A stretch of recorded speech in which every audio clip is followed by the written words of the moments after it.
Hello friends, thanks for checking out the video. Be sure to like and subscribe as it greatly helps out the channel and I'd really appreciate it. Enjoy! Control element that it's like, how do you change the social control element, even if you have these individualistic ways of figuring out a way to talk to people, some messages, to me, it all comes back to the institutions. I was going to say, yeah, the Yeah, mistrust. yeah, Yeah. and I just want to say this, and again, I'm not a public health scholar, even though I publish in public health journals. But I will say this: public health as an institution has been a monumental failure during the pandemic. They have failed us at every turn. Mixed messages about the masking. About still cannot believe that public health did not know what to do with schools. Yeah, and even the whole Yeah, shutdowns yeah, in general. I yeah, remember that yeah. was a When to huge shut down? Yeah, yeah. contentious. When to shut down? Who should stay? Who should be staying at home? Hiding information about vaccines. Just releasing bits of information about vaccines. I mean, it's just you enter in the conflicting interests of big pharma, and we Hmm. just we don't really trust public health. And this Yeah. isn't just about Fauci. We don't trust the institution of Right. public health that they have our interest in mind.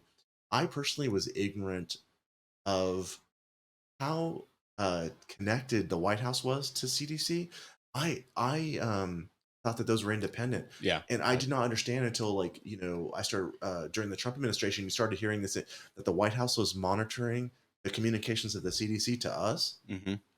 and shaping them. I didn't know that. I thought they were kind of independent. I thought the government funded them, Right. but they were independent. So You're yeah, not alone. yeah, And yeah, then, right, because then Trump fired and yeah, replaced, right, the head of the yeah, CDC, which yeah, of course I was like, I thought this is a institute kind of in its own right. I yeah. didn't know he had that power, but It that's was to. constantly fighting. It was constantly Mhm. fighting with people in the CDC, with Fauci in particular. That well, Yeah. um, but so the public health is represented by the CDC looks incompetent Hmm.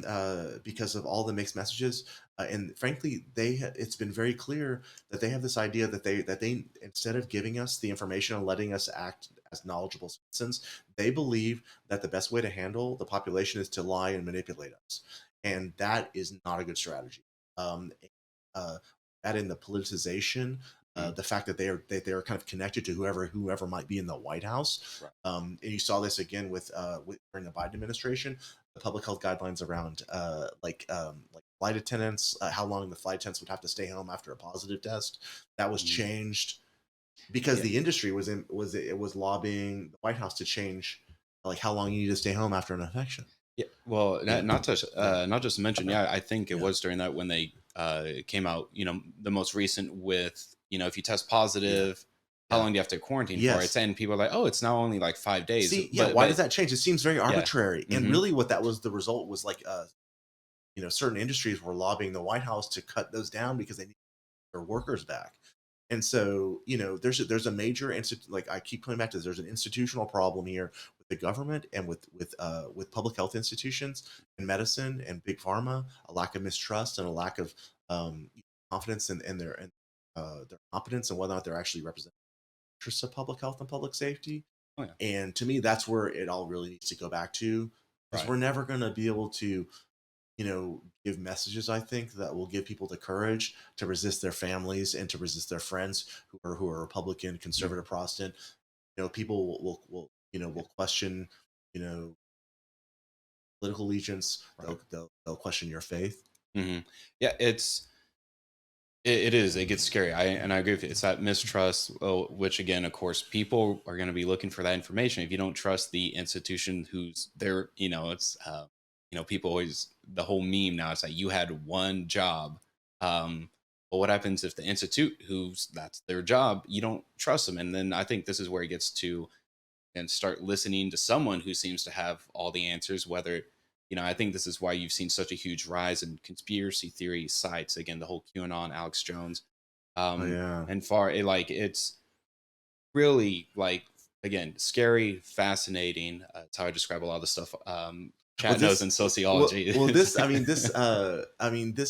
this idea, this cynical view that you cannot trust people with with true information, even if it's just basic scientific information. You're Mhm. right. It is like widespread in terms of trying to censor social media, censor the internet, what we could possibly see, and that's not going to go well. that all Yeah. that does is feed back into conspiracy theories because Mhm. it seems like the government. I mean, it's pretty clear right now to me. The government is indirectly limiting free speech by censoring by having social media companies censor Mhm. online posts and certain political speech that's inconsistent with government narratives.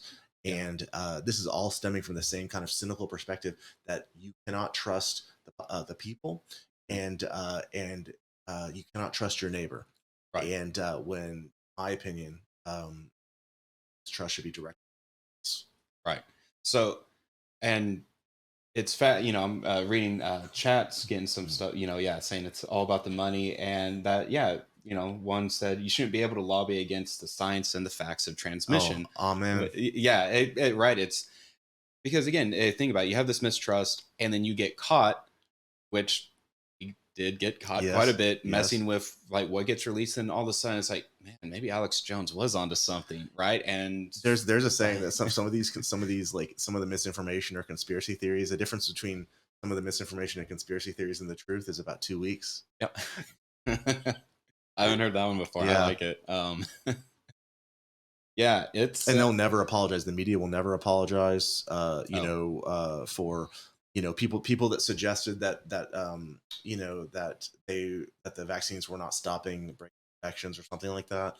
mm, Because there was a lot of misinformation of CDC about the effectiveness of these vaccines.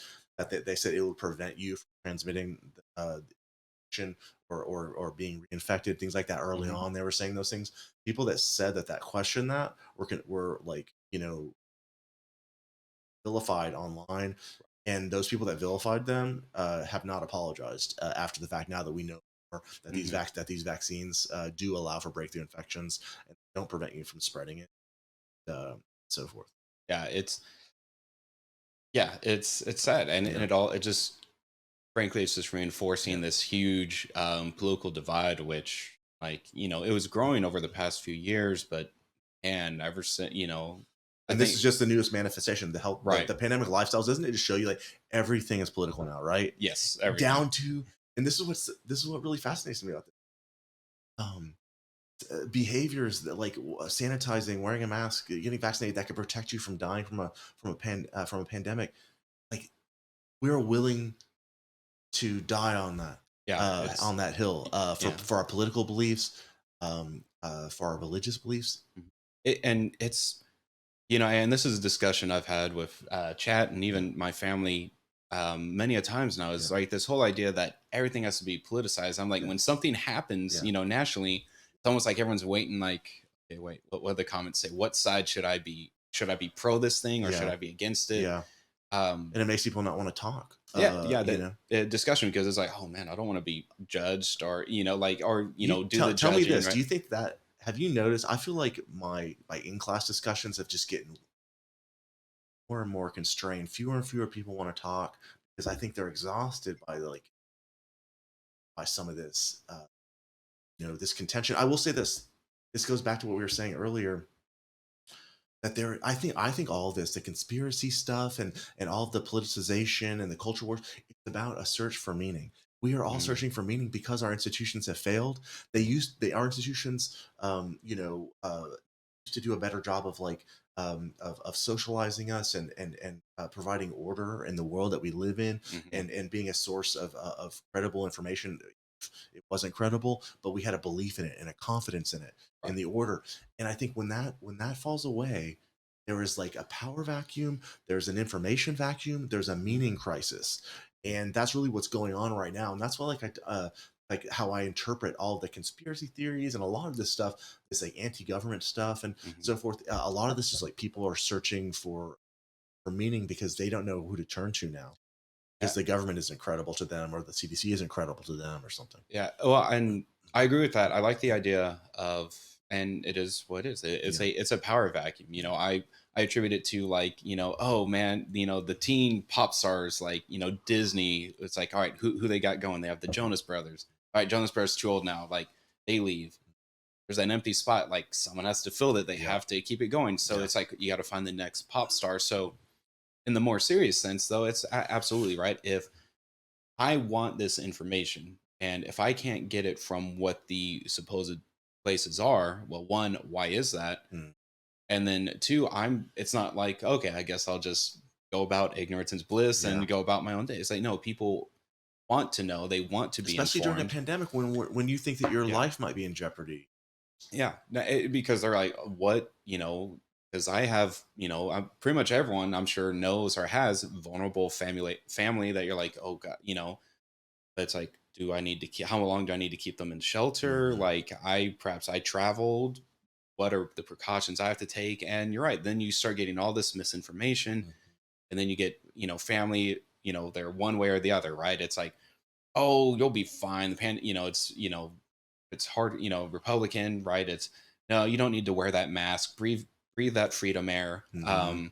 It's fine. Or, you know, contrarily, on the other side, it's like, oh my God, are you trying to, kill us because you're Mhm. not taking the safety precautions? Yeah, Mhm. the judgment, and I know you got blasted on the media, like Mhm. people getting into fights, being extremely Yeah. condescending or Mhm. whatnot, based on the health behaviors where frankly, these should not be fights at all. Yeah. It should all Especially just, about the mask. Like I yeah. kind of understand the people that are concerned about being forced to get a vaccine, put something in their body, because like if this bodily autonomy, before the pandemic was actually a thing that the left believed in, for example, Hmm. and it seems inconsistent. Um, you if you're going to support mandatory vaccinations and things like that. Right. But like when you're talking about something like masks, I agree. I don't understand why people care. Yeah. Like, why do people care? Like, if I wear a mask, like, why do you care? Yeah. I don't get it. I don't get it. It seems like such a innocuous thing to me. And but again, this is all part of why this is fascinating. And Right. I'll tell you one thing: the answer to that question, why do people care, has nothing to do with biology.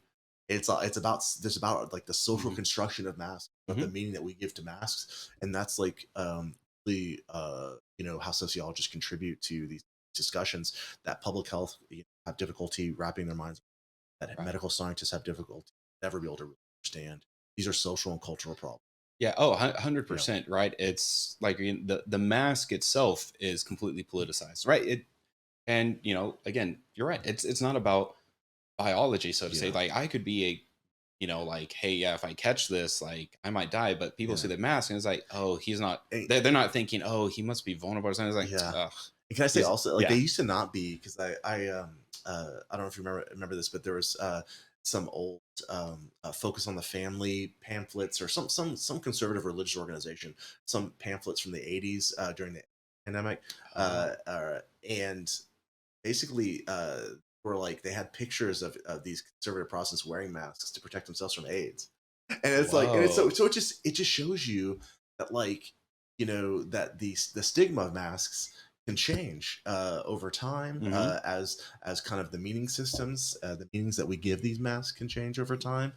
And That's yeah, that's yeah, that's really yeah, interesting. That'd be a cool little comparative yeah, study of like pandemic behaviors during yeah, like which is yeah. like it's about 40ish years ago. Not Well, it's funny you said that, because like my master's student right now is trying to do a thesis that compares media representations of the Spanish flu with the current pandemic, and looking for similar themes. What were the political themes? Were there any religious themes? Was there controversy about masks and the Spanish flu? And so he's doing a historical archive analysis to try to make these contrasts. Right? Speak. He better yeah, be it best better be succeed. Yeah, right. yeah, It better be doing better. work. Yeah, yeah, yeah. Man, that's so Isn't cool. it, to see what Yeah, to see what the continuities are? yeah. Were there similar types of themes about immigrants, for example, Mm, or we haven't even really even talked about that, the China, the anti-Chinese thing or whatever. right, But yeah, I think that's going to be a fascinating examination just to read, because we don't know much about. I don't know much about the Spanish flu, right, and you said earlier, just the history of it, mhm, the fact that it didn't come from Spain. right. Yeah, It yeah, just yeah, goes to yeah, show yeah. because I'm of course But that's a similar thing, isn't it? That yeah. we're uncertain about the origins of COVID, Mhm. just like there was certainty about the Spanish flu in terms of its origin as well. Right, but now it's like in the history Yeah, books of like yeah, because of yeah, course I've heard of the Spanish yeah, flu before all this yeah, happened, but of course I'm like, oh, I guess it originated from Spain. yeah, No, No, no, no, Kansas, can't Kansas. Kansas. Yeah, Yeah, no, it was yeah, Kansas. Yeah, yeah. It's yeah, like, oh, what, but again, it just goes to show you. So I think that's, yeah, cool. Doing those yeah, kind of historical, kind of comparative analyses just yeah, to see how do people react. yeah. Um, like again, for even the AIDS pandemic and Spanish flu, was there this kind of political divide in the U.S. that we're seeing now? Was that something similar back then? I'm very curious. I'd Yeah. love to like know more So about would that. I. I can't It's wait to read yeah, it. right.